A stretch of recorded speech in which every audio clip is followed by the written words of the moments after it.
From Amateur Radio Newsline Report number 2042, these are the Ham Nation headlines for Wednesday, December 21st, 2016.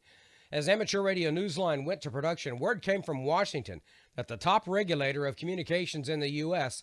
would resign his post.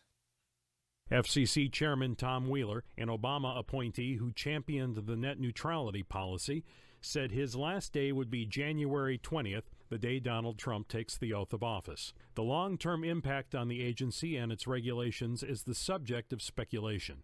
Wheeler's departure leaves a tilted balance with fewer Democratic than Republican commissioners.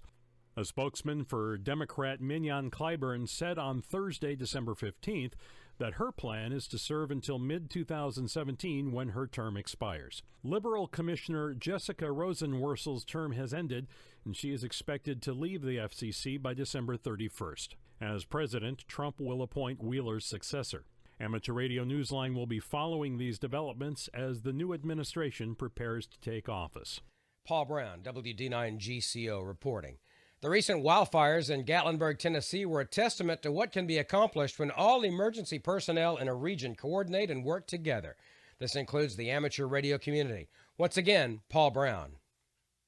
Jim Snyder, AJ4NO, was ready when the call came. I got first notified on Monday night from the Red Cross asking if we could deploy an amateur radio asset to help in the shelter. So sent an operator up for that. He was there 16 hours, which is quite a long period of time. Gatlinburg is in Sevier County and usually works with RACES. However, in this case, they also called in the surrounding area Aries groups to help. They needed the hams less for communication and more for other duties. Call to me came from Lance Coleman, the EMA director of Blount County. He was organizing the damage assessment for Sevier County. Their EMA director was in Gatlinburg to help with the response. And so they used the amateur radio relationships to find people who'd been trained in damage assessment and get them to turn out to help. As we go to air, FEMA officials have so far estimated that the area has suffered $500 million worth of damage, and the cost of fighting the fires has topped $5 million.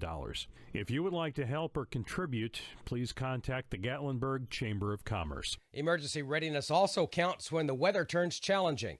That's why once a year, hams recognize sky-worn operators who keep everyone on their toes and hopefully safe during so-called weather events.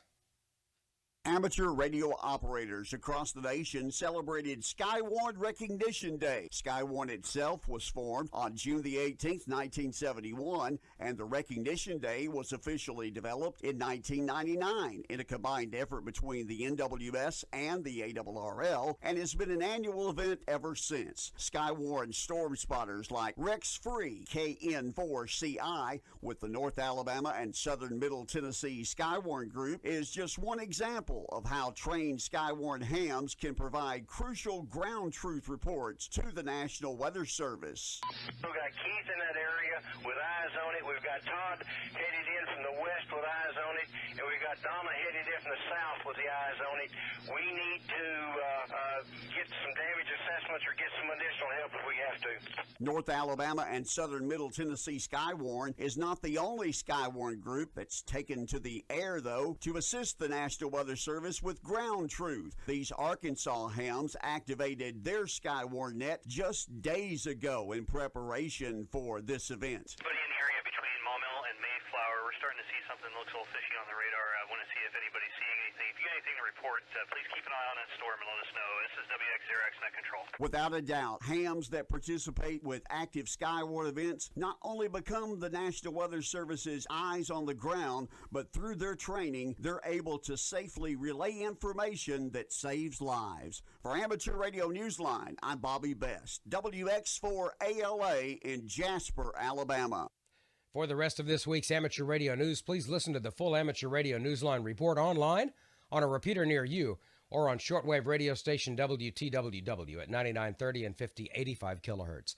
And that's all from the Amateur Radio Newsline, your independent source for amateur radio news for 4 decades and counting at www.arnewsline.org. With Paul Brown, WD9GCO, Bobby Best, WX4ALA, Karen Eve Murray, KD2GUT at the news desk in New York, and our news team across the globe, I'm Don Wilbanks, AE5DW, saying 7-3, Merry Christmas, Happy Holidays, and we'll see you next time here on Ham Nation.